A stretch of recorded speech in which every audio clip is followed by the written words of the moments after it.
Hello, my name is Dr. Christina Parks. I received my PhD in cellular and molecular biology right here in the state of Michigan from University of Michigan Medical School. And so I'm very well versed in the science of both these mRNA gene therapy vaccines, this kind of technology, as well as what a vaccine is designed to do in the body, what it can do, what it can't do, and the fact that this is extremely complex science that has been oversimplified in the media to basically take away our freedom of choice. What I want to address today in this limited time is the fact that vaccine requirements and mandates are based on the faulty assumption that the vaccines in question prevent transmission of the pathogen, right? Does the vaccine for DTaP prevent transmission? No. Does the vaccine for flu prevent transmission? No. Do the vaccines for COVID prevent transmission? No. In fact, they were never designed to do that. All right, so you're asking, what about this 95% effectiveness? If you look at those clinical trials, they do not say that they prevent transmission. They expressly say that they're measuring whether they attenuate symptoms. So they're 95% effective based on their clinical trials at attenuating symptoms for the first variant, which is essentially gone in our population. Right now, the predominant variant is the Delta, and CDC Director Walensky basically said that these vaccines have no ability to prevent infection by and transmission of the Delta variant. So our policy needs not to be built on the hope of what we think something we want it to do, but what the data actually tell us. So do these viruses do the vaccines prevent the virus from infecting and replicating in the nose and nasopharynx? No. They've only been shown to prevent that replication in the lungs. They're different. The mucosa is very different than the lungs. It's very different than the blood. You inject it to the blood, you make antibodies in your blood. The virus isn't infecting your blood. It's infecting your mucosa, and you don't produce any IgA to neutralize it. In fact, recent studies have shown that the vaccinated, especially with the Delta variant, and the unvaccinated have similar amounts of virus in their nose and throat.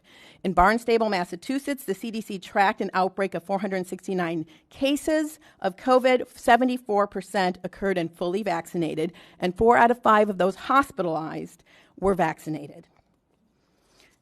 All right, so maybe they are mandating this because they just didn't know with the COVID. And so my main complaint is with our health agencies and the CDC, who basically know better and are misleading the public. So let's look at DTaP, which the scientists and the CDC have known since 2014 that the acellular pertussis vaccine does not prevent people from getting infected with the pertussis bacteria and passing it to others. In fact, it was never designed to do that. The vaccine was designed to neutralize the pertussis toxin. Pertussis, we know it as whooping cough. It can be fatal for children under 6 months. So neutralizing this toxin saves lives, all right? I'm not going to debate that. But what it doesn't do is neutralize the bacteria. So what happens is fully vaccinated children go to daycare, they pick up that bacteria, and they come home and they give it to their newborn brother or sister. They get deathly ill, and they go to the hospital. Hopefully, our medical professionals are able to save them. But who do they blame? Now the CDC is blaming anti-vaxxers for the limitations of this vaccine design.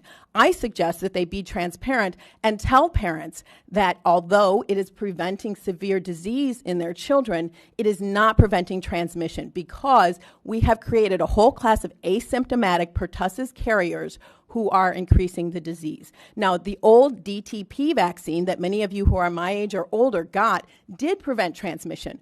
When we switched to the safer acellular version, they knew that it was never designed to prevent transmission. It was safer, it had less adverse events, but pertussis cases have gone through the roof. There's a resurgence in pertussis because of the design of the vaccine, and the vaccinologists know this. They're trying to address it, and so we cannot mandate that something that does not prevent transmission.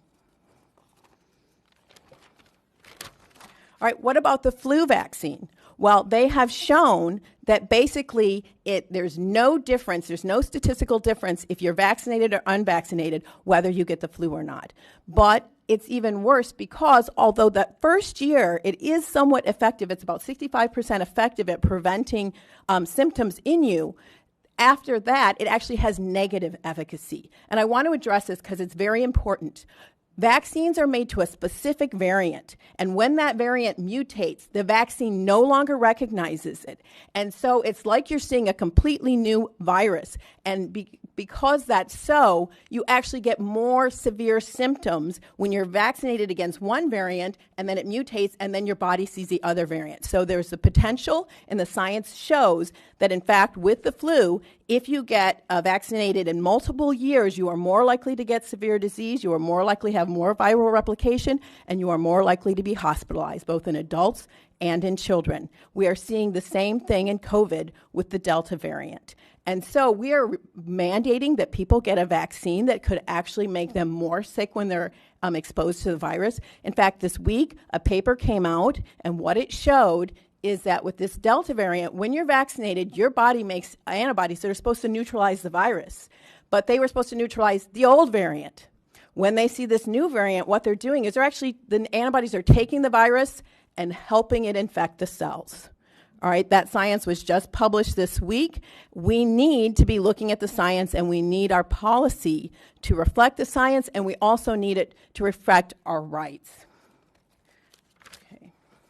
And so, as a PhD who knows the science, I'm in the category of the most vaccine hesitant group. Yes, PhDs are the most vaccine hesitant, followed by people who have less than a high school degree because they know what they don't know and they don't trust their government. And many people, the other group that is very vaccine hesitant are African Americans. 70% of African Americans have not taken this vaccine. Why? Because they don't trust their government. Do they have reason not to trust their government? Well, between the years of 1930 and 1970, the CDC conducted the Tuskegee experiment, where they took untreated males with syphilis and they refused to treat them. Even after antibiotics became available, they still did not treat them, and they did not tell them that they had syphilis. They told those people that they were there to secure their health, and they did not secure their health. They abused them. You say, well, that was in the past, although I don't think 1970 was that long ago. Well, in 2012, whistleblower William Thompson came forward and said, we published a study that said MMR does not cause autism, but we lied. In fact, we shredded data that showed that when black boys are vaccinated on time, they have increased rates of autism diagnosis. And we shredded it, and we left it out of the paper. As an African American and a PhD, I want to ask each of you, are we going to exclude 70% of African American people from the workforce and from education? All right, my ancestors did not work this hard. I come from a family that worked very hard, and I'm very aware that my privileges are dependent on the work of my grandmother and my great-grandmother, and I have great respect for these people that put me where I am. And yet you're telling me that my son will not be able to be educated if, based on the history of African Americans in this country, that he doesn't want to be vaccinated? All right, so I will leave you with that question. Who are we going to exclude from the workforce? Are we going to continue with discrimination and segregation in the United States of America? Thank you.